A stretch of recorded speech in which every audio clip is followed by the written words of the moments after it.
किस्मत को दोष मत दो। दोस्तों, हमारे साथ ऐसा कितनी बार होता है कि हम अपनी किस्मत को कोसते हैं। हम कहते हैं हमारी किस्मत फूटी है, ऐसा मेरे साथ ही क्यों होता है।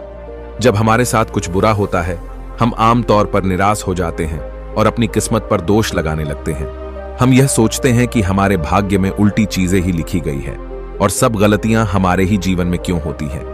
हमें लगता है कि हमारे पास सही चीजों की कमी है, जिसके कारण हम अपने लक्ष्यों को हासिल नहीं कर पा रहे हैं। कितनी बार हमने बहुत सी चीज बस यह कहकर छोड़ दी हैं कि किस्मत में होगा, नहीं तो मुझे मिलेगा कैसे। हम तो अपने आप को यह तक तसल्ली दिला देते हैं कि इसमें मेरा दोष था ही नहीं, मैं और करता भी तो क्या। ऐसे विचार आपके मन में भी आते हैं तो यह कहानी आपके लिए है। एक दिन एक व्यक्ति महात्मा बुद्ध के पास आया। उसने महात्मा बुद्ध से कहा कि मैं अपनी किस्मत ठीक करवाने आया हूं। मैं बहुत दुखी रहता हूं। मैं जो भी करता हूं वह खराब हो जाता है। मेरी किस्मत मेरा साथ नहीं देती। मैंने सुना है कि आप सभी के समस्याओं का समाधान करते हैं। क्या आप मेरी भी फूटी किस्मत को सुधार सकते हो? महात्मा बुद्ध जी ने कुछ पल उसकी आंखों में देखा और उससे पूछा, यह फूटी किस्मत तुम्हें कहां दिखी? तुम्हें ऐसा क्यों लगता है कि तुम्हारी किस्मत फूटी हुई है? उस आदमी ने कहा, मैं जो भी करता हूं तो वह हो नहीं पाता, तो मेरी किस्मत फूटी ही हुई ना।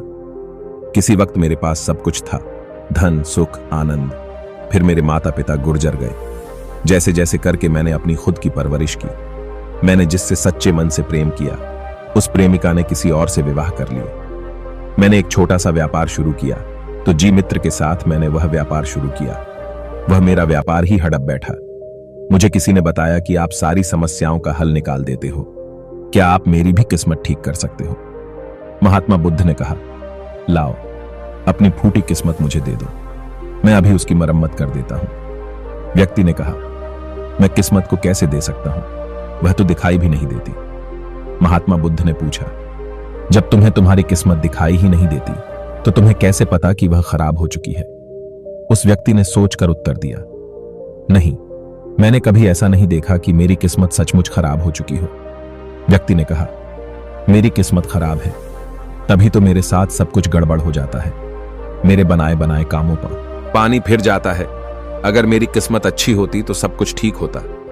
तो महात्मा बुद्ध ने कहा, तुम ठीक दिखाई देते हो, तुम्हारा स्वास्थ्य भी ठीक लग रहा है, तुम्हारे हाथ पैर भी सलामत है, तुम अभी तक मरे नहीं हो। मुझे तो तुम्हारी किस्मत में कोई भी खराबी नहीं लग रही है, सब कुछ सही लग रहा है। अगर किस्मत खराब होती तो तुम बीमार हो जाते, तुम्हारा अंग भंग हो जाता है, या तुम मृत्यु को प्राप्त हो जाते। लेकिन ऐसा तो कुछ भी नहीं है। फिर तुम क्यों कह रहे हो कि तुम्हारी किस्मत फूटी हुई है? व्यक्ति ने कहा, आप समझ नहीं रहे हैं, मेरे ऊपर बहुत कर्ज है। लोग रोज मेरे घर धमकाने आते हैं, जिनसे मैंने कर्जा लिया है। वे मुझे मारने तक की धमकी देते हैं। मेरा घर भी उन्होंने छीन लिया है। अभी भी वो मेरे पीछे पड़े हैं। तो ऐसे में मैं कैसे कह सकता हूं कि मेरी किस्मत सही है? महात्मा बुद्ध ने विचार पूर्वक कहा, तो समस्या गंभीर है। व्यक्ति ने उदासीनता के साथ कहा, जी हां, अब आप समझे ना कि मैं कितने बड़े दुख से गुजर रहा हूं। महात्मा बुद्ध ने आवाज में समझाया कि तुम्हारी किस्मत अच्छी है कि तुम जीवित हो इस दुख का सामना करने के लिए, और इस जीवन से ही तुम अपनी समस्याओं का सामना कर सकते हो। व्यक्ति ने कहा, बुद्ध आप नहीं समझ रहे। तब महात्मा बुद्ध ने उससे कहा, समझ तुम नहीं रहे हो, आओ मेरे साथ आओ।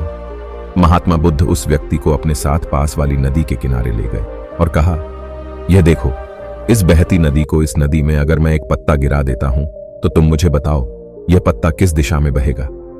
व्यक्ति ने कहा, पत्ता तो नदी के बहाव के साथ नदी के दिशा में ही जाएगा। बुद्ध ने कहा, बिल्कुल सही। अब बताओ, पत्ते की किस्मत किसके हाथ में है? व्यक्ति ने कहा, इस पत्ते की किस्मत नदी के हाथ में है, वह जहां चाहे इसे ले जा सकता है। तो महात्मा बुद्ध ने कहा, लेकिन पत्ते तो मेरे हाथ में है, मैं चाहूं तो इसे नदी में डाल सकता हूं और चाहूं तो नहीं। व्यक्ति ने कहा, तो फिर इसकी किस्मत आपके हाथों में है, आप जहां चाहे इसे डाल सकते हैं। महात्मा बुद्ध ने कहा, लेकिन इस पत्ते की किस्मत मेरे हाथ में नहीं है। मैं जितना भी चाहूं इस पत्ते को सूखने से नहीं रोक सकता, यह सूख ही जाएगा और मर जाएगा। जब तक यह पेड़ पर था, यह हरा था, इसे ऊर्जा मिल रही थी, लेकिन अब यह पेड़ से अलग हो गया है। अब बताओ, इस पत्ते की किस्मत अच्छी है या बुरी? व्यक्ति ने कहा, अब तो इसकी किस्मत बुरी है, क्योंकि अभी अपने पेड़ से अलग हो गया है और ज्यादा दिन जीवित भी नहीं। रह पाएगा, धीरे धीरे सूख जाएगा। महात्मा बुद्ध ने कहा, अभी ये मरा नहीं है, अभी भी ये जीवित है, और लाभ यह है कि अभी यह पत्ता वह सब कुछ कर सकता है जो वह पेड़ से लगे रहकर नहीं कर सकता था। बुद्ध ने वह पत्ता हवा में छोड़ दिया, वह उड़कर दूर जा गिरा। तब बुद्ध ने कहा, देखो, पेड़ पर रहकर भी कभी इतनी दूर नहीं जा सकता था। आज इसने स्वतंत्र होकर उड़ने का आनंद लिया है। फिर वह पत्ता उड़कर नदी में जा गिरा। बुद्ध ने कहा, देखा, अब वह पत्ता नदी में तैरने का भी आनंद ले रहा है, और अगर तुम ध्यान से देखो तो यह पत्ता कितने ही छोटे छोटे जीवों को अपने ऊपर बैठाकर नदी के एक किनारे से दूसरे किनारे पहुंच रहा है। इस पत्ते की भी किस्मत अच्छी है, क्योंकि वह अपने नए अवसरों को ढूंढने में लगा हुआ है। तुम्हारी समस्याएं तुम्हें उड़ने का अवसर दे सकती हैं, यदि तुम उन्हें सकारात्मक नजरिया से देखो। उस आदमी ने वहां खड़ीडे होकर महात्मा बुद्ध के बातों पर विचार किया। धीरे धीरे उसने पूरी कहानी के पीछे छुपी गहरे अर्थ को समझना शुरू किया। वह महात्मा बुद्ध की ओर देखते हुए बोला, आप सही कह रहे हैं महात्मा, मैंने अपने भाग्य पर ध्यान देने में अपनी दृष्टिकोण को सीमित कर दिया था। मैं इतना प्रयास कर रहा था कि समस्याओं और मुश्किलों पर ही फोकस करता रहता, जिसके कारण मैं उनमें मौजूद अवसरों को देखने में समर्थ था। मुझे अब समझ आ गया है कि मेरी फूटी किस्मत बस एक डर और निराशा से उत्पन्न एक धारणा थी। ये कहानी हमें यह सिखाती है कि हमारी किस्मत हमारे हाथ में होती है। हम खुद अपने जीवन की दिशा निर्धारित करते हैं। हमारी समस्याओं का हल भी हमें ही निकालना होता है। चुनौतियां को एक अवसर के रूप में देखकर हम आगे बढ़ सकते हैं और अपनी किस्मत को सुधार सकते हैं। दोस्तों, ऐसी कहानी हमें जीवन जीने का तरीका सिखाती है। अगर आपको यह कहानी पसंद आई हो तो अपने दोस्तों से शेयर जरूर करिएगा।